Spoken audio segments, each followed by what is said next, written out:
Bienvenidos al estudio de la lección de la Escuela Sabática con la Voz de la Esperanza. Si te has unido a través de la televisión, YouTube o Facebook, te agradecemos por acompañarnos. Repasaremos la lección número 3 para el 17 de julio del 2021. Su título, Las raíces del descontento. ¿Qué te parece de sí? Como ahora solemos hacer, comencemos con una plegaria al Señor. Amén. Padre que moras en los cielos, con alegría nos volvemos a reunir y estamos comunicándonos contigo para que sea hecha tu voluntad y que todo lo que digamos y hagamos sea también para honra y gloria tuya. Y esto lo pido en el santo nombre de Cristo Jesús. Amén. El texto de esta semana se encuentra en el libro de Santiago, capítulo 3, versículo 16. Y dice así: porque a donde hay celos y contención, allí hay perturbación y toda obra perversa. La moralidad de los celos depende del propósito que los motivan en sí. Cierto. A mí bien me escriben o llaman parejas y viene esta dama, ay, pero odio cuando mi esposo pone sus ojos en otra parte. Y es constantemente, y hablo con él y él me dice, pastor, pasa una mujer por delante y ya dice que estoy mirando. Los celos. Santiago habla de malos celos porque son amargos. Y ser como los celos, hay otras actitudes que pueden ser profundamente dañinas para nuestra vida cristiana. Es impresionante el daño que hacen los celos en los hogares de este mundo. Hay actitudes dañinas, Omar, y son varias las que vamos a ver en esta lección. Son actitudes muy peligrosas. Las raíces del descontento. Es un título que nos hace pensar en las plantas. Claro que sí. En mi tierra natal, en las selvas del Amazonas, existe la hermosa Victoria regia. Es la más grande de todas las plantas acuáticas. Tiene gigantescas hojas circulares que flotan sobre la superficie del agua. Y las flores son grandes y bellas y solo duran 48 horas. Lo interesante es que las flores cambian de color. Sí, el primer día son blancas y el segundo día son rosadas. Pero las raíces de la Victoria regia son tuberosas y larguísimas y se extienden por debajo del agua, arraigándose al suelo, y es casi imposible ser arrancadas. La verdad que es interesante la creación de Dios. Esta semana estudiaremos actitudes que, como las raíces, a menudo están ocultas a la vista. Son actitudes que levantan sus feas cabezas solo de vez en cuando les conviene. Actitudes como el orgullo, el egoísmo, la ambición malsana y la hipocresía caracterizan con demasiada frecuencia la vida de los cristianos y empañan nuestro testimonio, hermanos. Por supuesto. El apóstol Pablo nos aconseja que miremos con diligencia, no sea que alguno deje de alcanzar la gracia de Dios, que brotando alguna raíz de amargura os estorbe y por ella muchos sean contaminados. Hebreos 12:15. Las raíces del mal permanecen en todos nuestros corazones. Y estas raíces, hermanos, si no se cuidan, producen brotes que luego producen frutos malos. Sí, es un peligro. Si no estamos a la expectativa de nuestro carácter, nuestra forma de ser, cómo nos estamos comportando, autoanalizándonos. Claro, así es, Omar. Examinaremos esta semana cuidadosamente algunas de estas raíces y estudiaremos formas de reconocerlas para luego, por la gracia de Dios, desarraigarlas de nuestras vidas. porque hay muchas cosas que no permiten que encontremos paz en Cristo. La raíz del descontento es parte de nuestra relación quebrantada con Dios. La sensación que tenemos de separación y pérdida, el reconocimiento de que no somos las personas que debiéramos ser. Esto es cierto.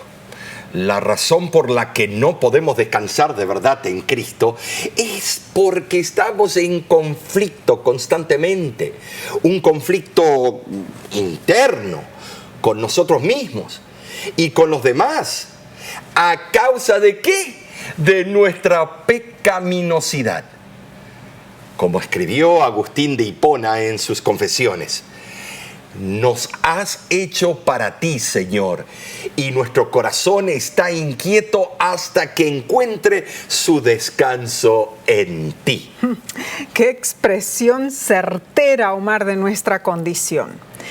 A nuestro corazón estará inquieto y descontento hasta que encontremos descanso en Cristo Jesús. Así es.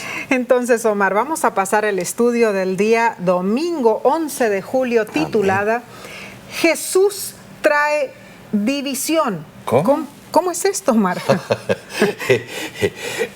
Saben, vamos a estudiar para entenderlo todo este tópico. Claro que sí. Lo cierto es que muy pocas personas disfrutan de las trifulcas o conflictos, ¿no es cierto?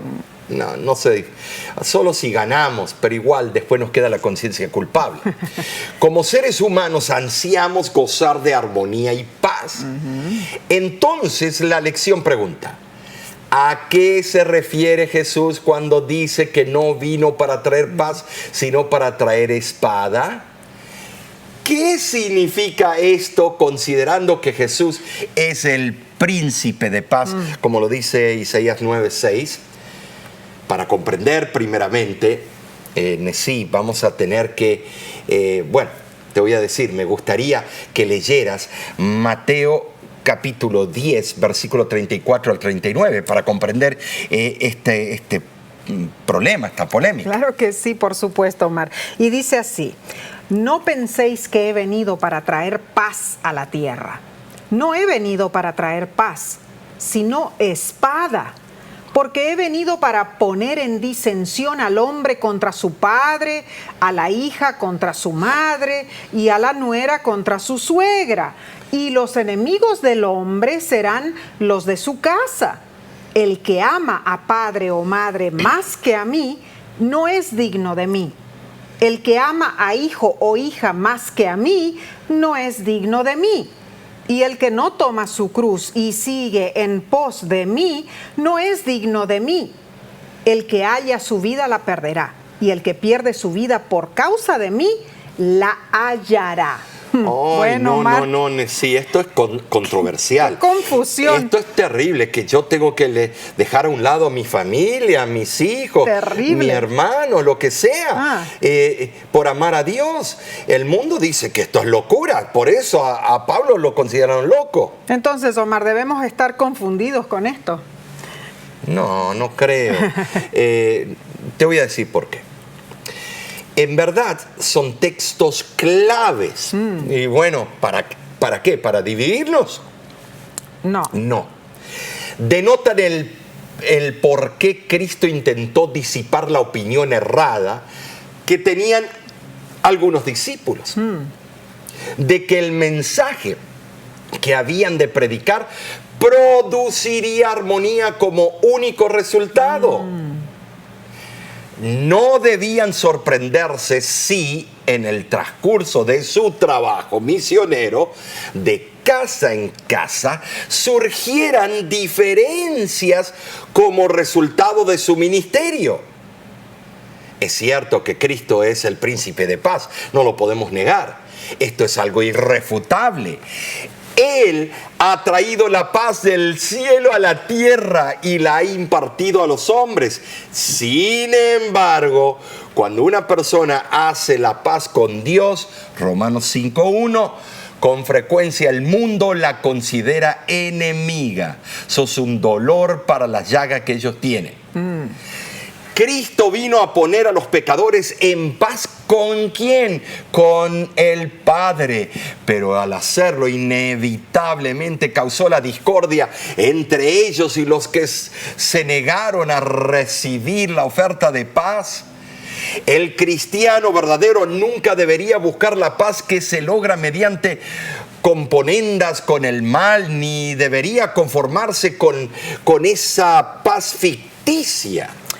Entonces entendemos así: cuando una persona acepta a Cristo y se compromete a seguirlo, el diablo, el enemigo, se enoja.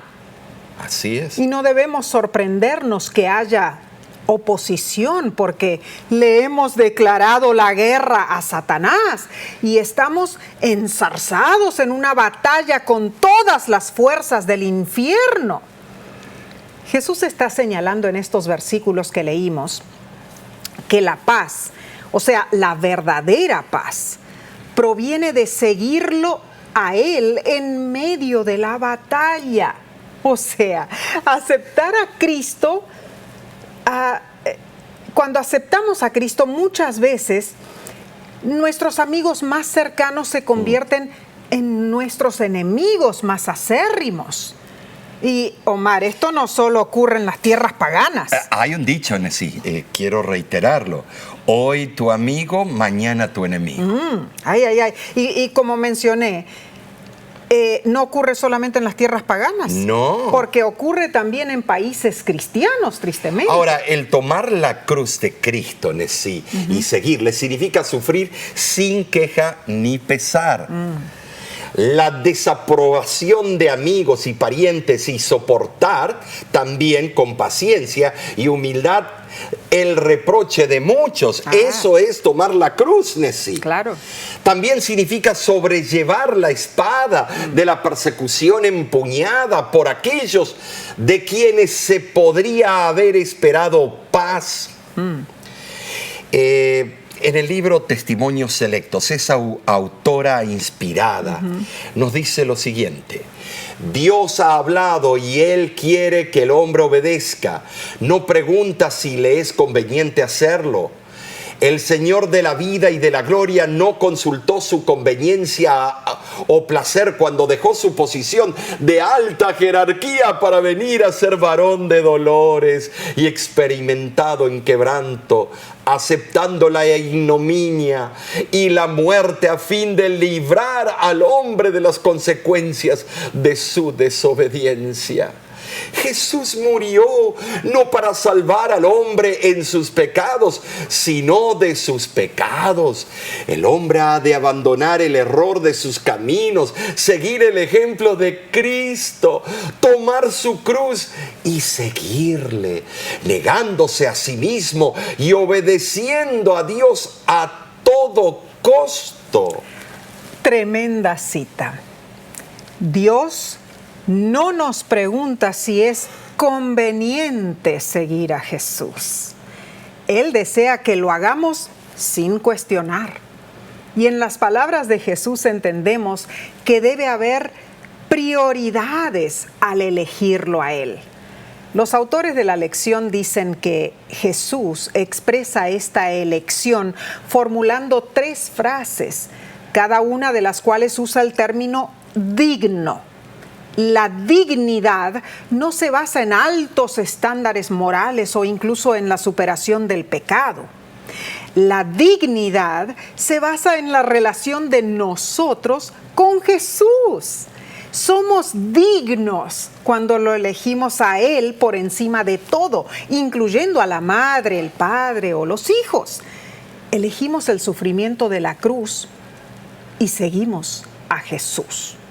Omar, más claro que esto, imposible en realidad. Y para entender más sobre este importante tópico, vamos a seguir estudiando, Omar, porque estos temas son tremendos, ¿no es cierto? Claro. Yo creo que en los próximos días que vamos a estudiar de la lección se nos va a abrir el entendimiento un poquito más. Quiero decirte algo sobre la dignidad y sobre el ejemplo. Hace unos 20 años atrás yo dirigía un equipo de niños que jugaban al fútbol, nuestro fútbol. Y entramos en un torneo y íbamos a jugar otro equipo. Y entonces yo veía que el otro equipo, los muchachitos fauleaban, le hacían foul a todos los nuestros y los pateaban. Y me enojé yo como técnico y les empecé a gritar a los otros jugadores y al otro equipo, porque los padres le decían, sigue haciendo lo que estás haciendo. Y entonces me enojé. Y vino uno de los padres y me dijo lo siguiente: ¿dónde está su dignidad? ¿Dónde está la cristiandad que usted profesa? Wow. Estimados, quedé mudo. No hablé el resto del día. Y saben, hermanos, qué bofetada recibí. Cierto. No tuve tiempo de acercarme a ese padre después al final y pedirle perdón. Y he pasado 20 años que no me puedo olvidar de esa insignificancia. Ojalá que algún día me encuentre para poder pedirles perdón. No dije malas palabras, pero sí, yo estaba acalorado. Estimados, tenemos que entender que somos nosotros un reflejo o del carácter de Cristo o del carácter satánico. Y eso lo debemos recordar en todo momento, claro. Aunque hagamos enemigos de muchas veces personas que considerábamos amigos. Es algo muy difícil. Y esas personas después van a usar estas anécdotas en contra tuya, aunque sean amigos. ¿Te acuerdas tú lo que eres? Y no se dan cuenta que somos falibles como cualquier otro. Claro que sí. Entonces, Omar, vamos a pasar a la lección del lunes, pero no sin antes hacer una corta pausa. Volvemos enseguida.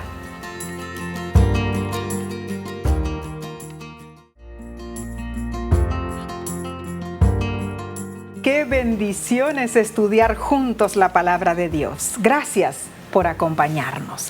Estamos en la parte del lunes 12 de julio que se titula Egoísmo. Y qué palabra, ¿no es cierto? Así como mencionaste sobre la Victoria Regia y sus grandes raíces debajo del agua, los autores de la lección comentan que el egoísmo es parte del enorme sistema subterráneo llamado pecado, que nos impide encontrar el verdadero descanso en Jesús. De todas las expresiones del pecado en nuestras vidas, el egoísmo parece ser la más fácil de manifestar. ¿No es así? Para la mayoría de nosotros, el egoísmo es tan natural como el respirar. Tremendas palabras de los autores, ¿no es cierto? Muy cierto. El pecado del egoísmo es anarquía, de acuerdo a Primera de Juan, capítulo 3, versículo 4. Es amarnos a nosotros mismos más que amar a Dios. Triste pero cierto, Omar. Es como cuando vamos a los restaurantes, ¿no es cierto? Y queremos tener la mejor mesa, la que está al lado de la ventana, que tenga vista, y que el mesero, por favor, nos sirva enseguida. Así es. Y cuando vemos que el mesero le dio la comida a aquellos otros allá, nos enojamos. Sí. Eso es egoísmo, ¿no es cierto? Así es. Nosotros, así como los fariseos, podemos obsesionarnos con la seguridad de no romper las reglas para demostrar que somos buenos. Pero esa actitud se interpone en el camino de lo que Dios quiere hacer con nosotros. Esforzarnos por una obediencia técnica y fingida mientras seguimos nuestro propio camino hace difícil que Dios intervenga en nuestra vida y nos ayude. Claro, y esto es algo muy serio, porque los santurrones o los que se creen perfectos no ven la necesidad de ninguna ayuda. Mas dijo Jesús con precisión: Él no vino a llamar a los justos, sino a los pecadores al arrepentimiento. Ahora, la tragedia es que todos somos pecadores. Pero algunos no lo reconocen. En Lucas capítulo 12, versículo 13 al 21, se encuentra una parábola de Jesús y la lección nos pregunta: ¿es egoísta planear para el futuro y expresar desprecio por el reino de Dios? ¿De qué nos advierte Jesús? Bueno, Omar, para entenderlo, leamos la parábola, ¿no es cierto? Dice así: le dijo uno de la multitud: Maestro, di a mi hermano que parta conmigo la herencia.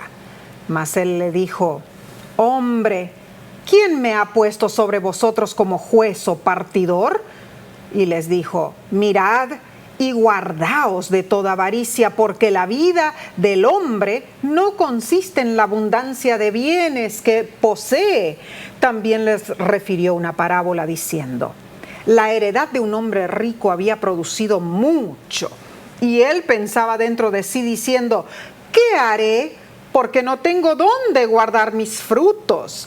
Y dijo: esto haré: derribaré mis graneros y los edificaré mayores, y allí guardaré todos mis frutos y mis bienes, y diré a mi alma: alma, muchos bienes tienes guardados para muchos años. Repósate, come, bebe, regocíjate. Pero Dios le dijo: necio, esta noche vienen a pedirte tu alma, y lo que has provisto, ¿de quién será? Así es el que hace para sí tesoro y no es rico para con Dios. Bueno, sí, este hombre suponía que si Jesús, le hablaba a su hermano, no se atrevería a desobedecerle. ¿Qué sorpresa recibió? Pensaba que el ministerio de Jesús era para favorecer sus intereses egoístas. La mensajera del Señor comenta: evidentemente ambos hermanos eran codiciosos. Si no hubiera sido así, difícilmente hubieran estado peleando por la herencia. Según la ley mosaica, el hermano mayor recibía 2 porciones de los bienes de su padre, mientras que cada uno de los otros hermanos recibían solo una porción. En este caso, quizá fue el hermano menor quien recurrió a Jesús, objetando que su hermano mayor recibiera la doble porción que la ley le asignaba. Bueno, el reino que Jesús había venido a proclamar no era de este mundo. Él nunca comisionó a sus discípulos que fueran autores de un cambio social, ni tampoco en ningún momento Jesús intentó decidir judicialmente entre los hombres. Jesús expuso claramente los principios que deben gobernar las relaciones de cada uno con su prójimo, pero dejó la administración de la justicia civil exclusivamente a las autoridades civiles. Eso es correcto. Ahora la avaricia puede definirse como un deseo desmedido y egoísta por las cosas materiales que no pertenecen a otro. Ahora, ese hombre que se dirigió a Jesús no necesitaba más riquezas. Lo que necesitaba era que la avaricia le fuera quitada de su vida. Ahora, sin avaricia en su corazón, no habría disputa que arreglar. Jesús fue a la raíz del problema. Alabado ¿Se acuerdan de las raíces? Y propuso una solución que impediría que se levantaran dificultades similares en el futuro. Maravillosa sabiduría divina. Y la lección nos invita a meditar en nuestras expresiones egoístas. ¿Cómo el egoísmo afecta tu relación con Dios? Con tu esposo, con tu esposa, con tu familia, con los hermanos de la iglesia, con tus vecinos y con tus colegas de trabajo. Bueno, Filipenses capítulo 2, del 5 al 8, describe el modelo de altruismo, humildad y amor. Si el amor a Dios y a los demás no es el que impulsa nuestras elecciones y prioridades, continuaremos construyendo más y más graneros para nosotros y pondremos menos tesoros en el cielo. Que Dios nos ayude a que esa no sea nuestra condición, Omar. Así es. Que Dios esté con nosotros en cada decisión que hagamos. Claro. Que el egoísmo no reine en nuestras vidas de esa manera tan fatal. Ahora, compenetrémonos entonces en el estudio del día martes 13 de julio, titulada Ambición. Otra palabra más del léxico. Pensemos en las emociones de Jesús al escuchar a sus discípulos discutir durante aquella famosa cena en sí sobre quién de ellos debería ser considerado el más grande, Lucas 22, 24. ¿Por qué los discípulos se desviaron de la ocasión de la cena del Señor y se enfocaron en la grandeza humana? Tristemente, esa solapada tendencia a la discordia parece haber estado presente durante toda la cena pascual. Qué triste en realidad. Si se tienen en cuenta los acontecimientos que pronto ocurrirían ese mismo fin de semana, es trágico ver que los discípulos estuvieran discutiendo acerca del lugar que ocuparían en un reino imaginario que Cristo Jesús no había venido a establecer. El libro El deseado de todas las gentes explica lo siguiente: la contienda continuada en presencia de Cristo le apenaba y hería. Los discípulos se aferraban a su idea favorita de que Cristo iba a hacer valer su poder y ocupar su puesto en el trono de David. Y en su corazón cada uno anhelaba tener el más alto puesto en el reino. Pero Omar, la respuesta de Jesús fue atemporal y eterna, porque simplemente dijo: el Hijo del Hombre no vino para ser servido, sino para servir. En nuestra mente decimos: qué horrible la condición egoísta de los discípulos, ¿no es cierto? Pero nosotros podemos fácilmente caer en esa misma trampa de exaltación propia.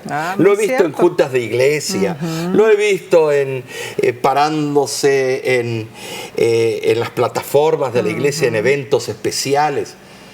Para mantenernos enfocados en Cristo debemos siempre recordar el sacrificio cruento de Jesús y, hermanos, y permitir el milagro de la conversión en nuestras vidas. Así es. Los autores de la lección afirman que la conversión es fundamental para encontrar el verdadero descanso en Jesús. Nos ayuda a reconocer que necesitamos ayuda externa. Nos damos cuenta de que no podemos depender de nosotros mismos, sino que debemos confiar en Jesús. Experimentamos una transformación de nuestros valores y ambiciones. Lo que mencionaron los autores, Omar: conversión y transformación, ¿no es cierto?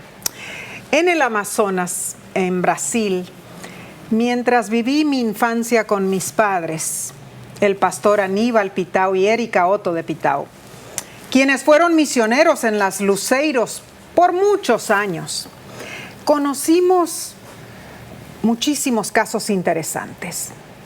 Había en la selva, en un lugar muy recóndito, un señor sumamente orgulloso y egoísta, de apellido Cavalcante. Era muy cruel.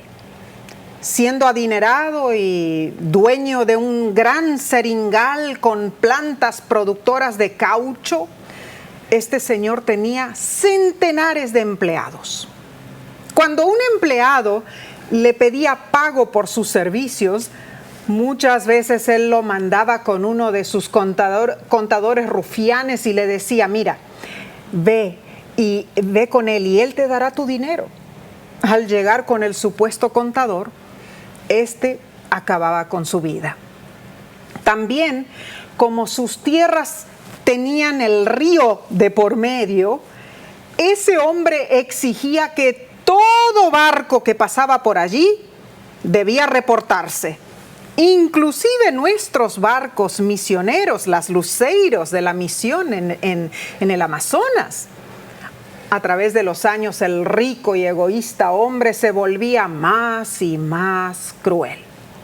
A pesar de los múltiples llamados de Dios para que cambiara su vida. Omar, pero muchas veces, ¿no es cierto?, pasan años y años y la persona sigue con pero sus costumbres. Claro que sí. Al llegar a la edad dorada, después de durísimas pruebas que él tuvo que enfrentar, el señor Cavalcante llamó a nuestra misión adventista en Manaus, Amazonas, y ofreció sus recursos. ¿Para qué? Para construir una escuela en el área donde él vivía. ¿Y saben? Finalmente entregó su vida al Señor. Cuando él recibió a Jesús en su corazón, allí ocurrió el milagro del Espíritu Santo y todo cambió para él. Ese es un verdadero ejemplo de la transformación que Cristo hace en la vida de un pecador. Amén. ¿No es cierto? No hay duda, el principio de este mundo es tomar con egoísmo, mas el principio del reino de Cristo es la generosidad. Sí. Sí es. El principio de este mundo es la autopromoción, mas el principio del reino de Cristo es el autosacrificio. Sí. Y el principio de este mundo es un enfoque en uno mismo, más el principio del reino de Cristo se centra en los demás. Así es. Esto es una sublevación cristiana, un vuelco total de 360 grados de los estándares del mundo. Es un nuevo conjunto de valores que solo Cristo Jesús nos ofrece. Es la única manera de alcanzar la vida eterna. Pon tus ojos en el Maestro y verás que tus valores van a cambiar de rumbo. Y bien lo explica el deseado de todas las gentes. Allí dice: Cristo estaba estableciendo un reino sobre principios diferentes. Él llamaba a los hombres no a asumir autoridad, sino a servir. Y Omar, en realidad eso lo demoraron los discípulos para entender, ¿no es cierto?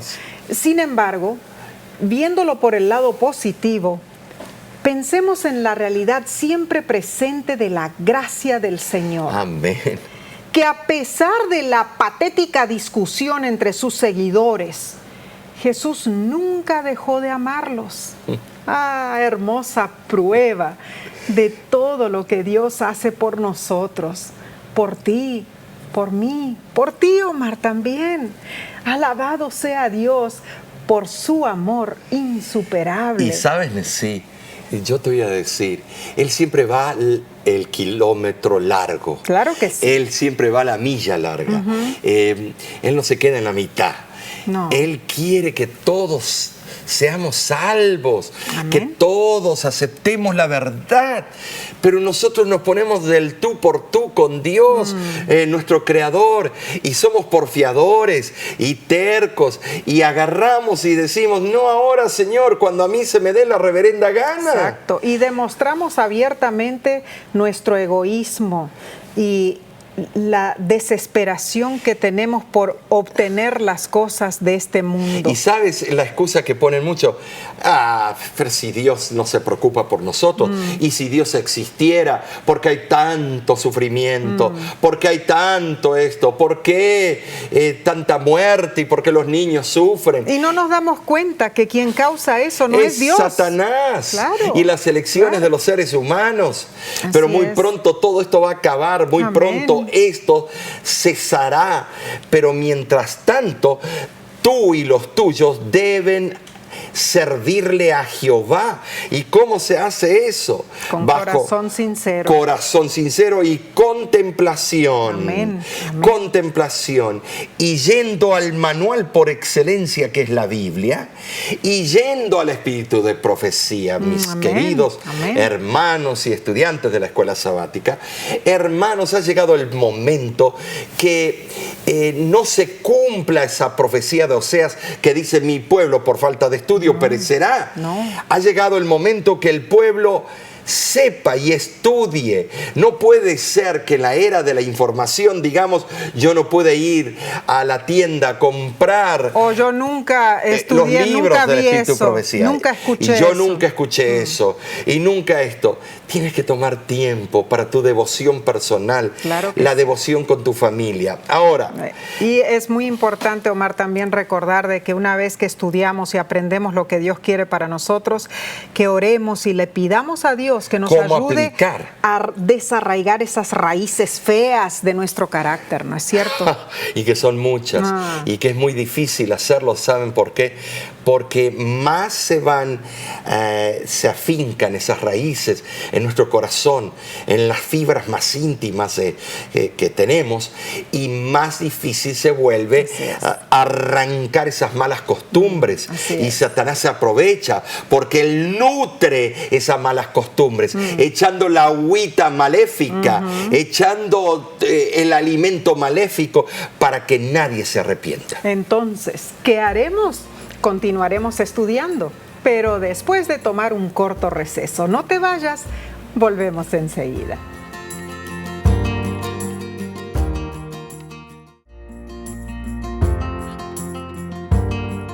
Gracias por acompañarnos en este bendecido estudio. Concentrémonos entonces en la lección del miércoles 14 de julio titulada Hipocresía, Omar. Cada vez mejores palabras, ¿no es cierto? Un hipócrita actúa fingiendo ser alguien que no es. La palabra se usa 7 veces en Mateo 23. Así es. Ahora, me acuerdo cuando alguien me dijo, decía a mí: yo no voy a la iglesia porque está lleno de hipócritas. Entonces yo le dije: está bien, venga usted, necesitamos uno más. Ay, ay, ay. Estimados, Jesús reprendió públicamente a los escribas y fariseos, el liderazgo religioso judío.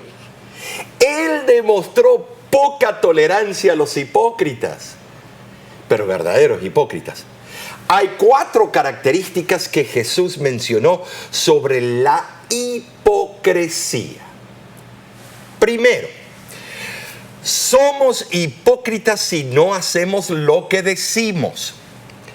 Y ahí todos caemos, porque hablamos mucho en teoría el cristianismo y la piedad cristiana y no lo hacemos. Es algo para autoanalizarse. Número 2, cuando hacemos la religión más difícil para los demás sin aplicarnos los mismos estándares a nosotros mismos. Ay, no, ya, pastor, deje de darnos estos puntos porque cada vez me está hundiendo más. Estoy apachurrado. No, sigamos. Número 3. Cuando queremos que otros aplaudan nuestro fervor religioso. Ay, no hay como el hermano tal. Y dice: me siento halagado. Número 4. Cuando requerimos honor y reconocimiento que pertenece solo a Dios. Estimados, doné una banca de la iglesia y nadie me reconoció, por eso me voy a ir a otra iglesia con mi familia. Estimados, ¿a quién se lo diste? La gente va a venir y se va. Y va a haber una plaquita. ¿Y qué le va a interesar? Lo único que le interesa es estar cómodo, su parte para sentarse. Y estimados, no van a estar de agradecidos. Pero ¿cómo nos enojamos? Yo di tantos miles para la construcción de la iglesia y ni me han dado el puesto de diácono. Ay, sí. Esto es algo serio. ¿Es serio? Yo te digo que mientras más analizo la hipocresía que en mí hay, digo, Señor, ¿cómo puedes ser tan bueno y perdonarnos? Gracias a Dios. Además de estas 4 características de la hipocresía, Jesús exclamó: Jerusalén, Jerusalén, que matas a los profetas y apedreas a los que te son enviados. Ay, ay, ay. ¿Cuántas veces quise juntar tus hijos como la gallina junta sus pollos debajo de sus alas y no quisiste? Esas palabras tétricas de Jesús en realidad envolvían la compasión y el amor sublime de Dios. Y quizá tú piensas, bueno, yo no soy líder religioso para que me culpen a mí de hipocresía. Pero hay tantas maneras de caer en ese error. Te pregunto, ¿qué puedes hacer para evitar la hipocresía en tu vida? Y si existe en tu vida la hipocresía, ¿cómo puedes extirparla? Solo con el poder de Dios.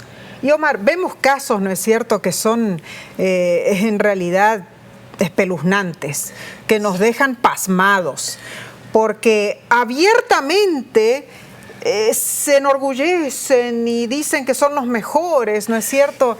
Lo dijo la sierva del Señor, que grandes luminarias van a caer como esas estrellas fugaces. Y hacen que mucha gente los siga. Esa es la tristeza. Esa es la tristeza. Vienen caudillos. Cuando el mensaje gira alrededor de un caudillo que es fuerte en un punto o dos y todos lo siguen, tarde o temprano ese caudillo se lo va a ver como es. Muy cierto. Los colores del camaleón. Estimados, cuando el mensaje gira alrededor del único que salva, Cristo Jesús, entonces no perdemos, Nessie. Claro que no, claro que no. Pasemos entonces al estudio del jueves 15 de julio titulado ¿Cómo erradicar la ansiedad? Oh, tremendo. La verdad que eso podríamos dedicarnos toda una semana solamente con eso. Qué horrible es cuando sufrimos de ansiedad. Oh, yo lo he sufrido tanto. Sí. Tuve que ir al doctor tantas veces. La lección nos invita a leer Juan capítulo 14 del 1 al 6. Y sabemos muy bien lo que dice. Juan capítulo 14 del 1 al 6. Dice, no se turbe vuestro corazón. Creéis en Dios, creed también en mí. En la casa de mi Padre muchas moradas hay. Si así no fuera, yo os lo hubiera dicho. Voy pues a preparar lugar para vosotros. Y si me fuere y os preparare lugar, vendré otra vez y os tomaré a mí mismo, para que donde yo estoy, vosotros también estéis. Y sabéis a dónde voy, y sabéis el camino. Le dijo Tomás, Señor, no sabemos a dónde vas. ¿Cómo pues podemos saber el camino? Jesús le dijo, yo soy el camino, la verdad y la vida. Nadie viene al Padre sino por mí. Ahora en sí los discípulos, estaban deprimidos, turbados. La palabra turbados en el griego, en el idioma original, es con ansiedad, porque escuchaban diferentes mensajes. Angustiados. Mi reino de poder y gloria, pero luego tengo que morir como un corderito. Confundidos estaban también. Confundidos, pero era una angustia. Cada día era algo terrible. La ansiedad se estaba acumulando en camadas. Y entonces estaban turbados porque Jesús había anunciado que pronto los dejaría. Cierto. Por eso les pidió que no se preocuparan y les aseguró que su ausencia solo sería temporaria, pues iría a prepararles moradas. Hermosa promesa para calmar la ansiedad de los discípulos, ¿no es cierto? Porque que el ingeniero por excelencia diga, te voy a preparar tu propia mansión y la puerta principal va a ser de una sola perla, el piso va a ser de oro. Ay, estimados, si tengo ansiedad, enseguida voy a decir, ay, ¿y cuándo va a ser eso? Ay, ¿en serio? ¿Y yo voy a tener el título de propiedad? Claro que sí. ¿Y cómo fue pagado eso? Por mi propia sangre. Gloria a Dios, porque la superación de la inquietud, de la ansiedad, siempre comienza con Jesús. Él es el camino, la verdad y la vida. Él sabe la dirección correcta cuando deambulamos sin rumbo en el desierto de este mundo saturado de preocupaciones. Cuando estamos heridos, cansados, agotados, enfermos y desanimados, Él es la vida y nos ha prometido vida en abundancia, según Juan 10, versículo 10. Esto incluye nuestro hogar eterno y la vida eterna, pero también implica una calidad de vida diferente aquí. Nuestro Creador puede darnos vida abundante, incluso ahora. Y esto es cierto. Y lo más hermoso es que el Señor Jesús menciona la casa de su Padre. Una bella figura para referirse al cielo. Ahora, la palabra traducida casa en el griego, oikia, también significa hogar. Más que cuatro paredes, sino hogar, el calorcito de un hogar. Jesús estaba volviendo a su hogar. Ya estaba su Padre. Finalmente permitiría a los discípulos que se unieran con Él allí. Ahora es interesante notar que en la literatura extra bíblica, esta palabra griega, oikia, a veces tiene el significado de un lugar para detenerse, brevemente.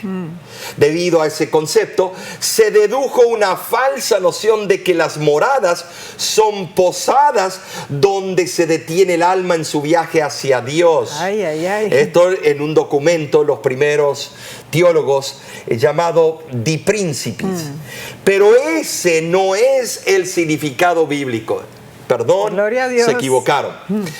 Es evidente que la morada de Cristo y del Padre con los cristianos no es algo temporario, sino perpetuo, lineal, para siempre. Amén. El hecho de que haya muchas moradas asegura que hay suficiente lugar en la casa del Padre para todos los que atienden a su invitación. Pero ahora, sí, quiero detenerme aquí. Tú sabes que Él dice que en el cielo hay muchas moradas. Voy pues a preparar lugar para vosotros. Esas moradas están ocupadas por los habitantes del cielo. Entonces ahora Él va a preparar nuevas moradas para todos nosotros. Gloria a Dios. Eso es increíble. Y Jesús prometió volver otra vez. Se lo llama o se lo denomina presente futurista. O sea, hace resaltar la certidumbre del suceso, pues el acontecimiento es tan seguro como si ya se estuviera realizando. Claramente se hace referencia al advenimiento personal de Jesús, descrito vívidamente unos pocos días antes, en respuesta a la pregunta de los discípulos: ¿qué señal habrá de tu venida y del fin del siglo? Y Jesús indicó a los discípulos que el tiempo del segundo advenimiento será la ocasión de reencuentro con el Señor. Y debemos nosotros también aclarar, cuando decimos presente futurista, no estamos abrazando la teoría futurista, sino estamos diciendo que el presente se dedica a ver lo que viene en el futuro y vivimos el presente por las promesas del futuro. Y debemos hacer hincapié en algo importantísimo. No hay aquí ninguna insinuación que apoye la doctrina popular de que los creyentes van a estar con el Señor en el momento de su muerte. Ni en ninguna otra parte de las Escrituras está la doctrina que muchos le dan su apoyo, que morimos y ya, ¡pum!, nos fuimos con un cohete atrás, nos pusieron combustible y ¡chum!, nos fuimos para allá. Pablo dirigió la atención de los creyentes a la ocasión del segundo advenimiento. Esperemos aquí una cosa. si ya los que mueren se van directamente al cielo y ya están allá, ¿para qué tener una segunda venida y resucitar a los muertos en Cristo? Si ya están allá, déjenlo allá y ahorren el combustible. ¿Vieron qué cara está la gasolina? Entonces, el segundo advenimiento, como el momento de la magna reunión, sería ridículo. Pero no, dice que a la final trompeta los muertos en Cristo se levantarán primero. Y la mensajera del Señor denota que Jesús ha ido a la casa de su Padre. Está esperando con deseo anhelante la manifestación de sí mismo en su iglesia. Cuando su imagen sea perfectamente reproducida en los suyos, entonces Él vendrá. ¡Qué maravilla esta Amén. cita! Cuando la imagen de Él sea reproducida en ti, en mí, en ustedes, Él vendrá. ¡Ay, no, sí, no tenemos tiempo que perder! ¡Cuánto ansiamos ese día glorioso! Pero la clave es que vayamos a Dios en nuestra debilidad, en nuestro dolor, en nuestro quebrantamiento, en nuestro estado caído en general, sabiendo que Él nos acepta a pesar de todo. De eso se trata la maravillosa gracia, la que se nos da si la buscamos con fe. Y la lección nos pregunta de sí, ¿qué desea Dios que hagamos? Y luego añade otra pregunta, ¿qué hará Él en respuesta? Wow. Jeremías 3:22 dice, convertíos, hijos rebeldes, y sanaré vuestras rebeliones. He aquí nosotros venimos a ti, porque tú eres Jehová nuestro Dios. Si Dios espera que reconozcamos plenamente el pecado que nos infecta, sin poner excusas ni causas atenuantes para nuestras faltas. Si así lo hacemos con sinceridad, Dios sanará nuestras dolencias y erradicará nuestra ansiedad. Es impresionante, en realidad, hermosas promesas para aquellos que le aman. Hemos aprendido en cuanto a las horribles raíces del descontento que dañan nuestras vidas en este mundo. El orgullo, el egoísmo, la ambición malsana y la hipocresía. Y el consejo de la comentarista inspirada dice lo siguiente: no puede haber crecimiento ni fecundidad en la vida que está centrada en uno mismo. Si ha aceptado a Cristo como Salvador personal, debe olvidarse de sí mismo y tratar de ayudar a los demás. Habla del amor de Cristo, habla de su bondad, lleva la carga de las almas sobre tu corazón y por todos los medios a tu alcance busca salvar a los perdidos. A medida que recibas el Espíritu de Cristo, el espíritu de amor desinteresado y trabajo por los demás, crecerá y producirá fruto. Las gracias del Espíritu madurarán en tu carácter, tu fe aumentará, tus convicciones se harán más profundas, tu amor se perfeccionará más y más. Reflejarás la semejanza de Cristo en todo lo que es puro, noble y hermoso. Qué precioso, Omar, la manera que ella lo escribe. Claro. Y la manera que ella lo explica, ¿no es cierto? Así es. Sí, la solución radica en contemplar a Jesús. Amén. Al hacerlo, nuestra vida cambia, hermanos. Claro que sí. Causa y efecto. Nos volvemos más como Él. Somos transformados a su semejanza al contemplar su gracia, su misericordia, Amén. su compasión y bondad. Sí, Gloria esto a es Dios. maravilloso. Su vida de abnegación nos inspira a mirar fuera de nosotros mismos, a las necesidades de los demás. Claro. Alguien ha dicho acertadamente que cualquiera envuelto en sí mismo es un paquete muy pequeño. La mensajera del Señor escribió lo siguiente: el alma encuentra descanso solo en abrigar la mansedumbre y la humildad de corazón. La paz de Cristo nunca se encuentra donde reina el egoísmo. Sí, esta semana ha sido maravillosa, Precioso, ¿no es cierto? precioso. Hemos llegado al clímax de esta semana. Este estudio nos ha llevado a los propios pies de nuestro Salvador personal. Que sí. Y estamos contentos, Nesí. ¿Por qué? Porque aquí no acabó. No, sigue la hilación. ¿Por qué? Bueno, la semana que viene estará aún mejor, Omar. Y te invitamos a acompañarnos a la lección. El título de la próxima semana es El costo del descanso, Omar. Oh, esto va a ser algo impresionante. ¿Que pagamos para descansar? Claro. De nuestra parte, te invitamos la próxima semana por este mismo medio. Que Dios te bendiga.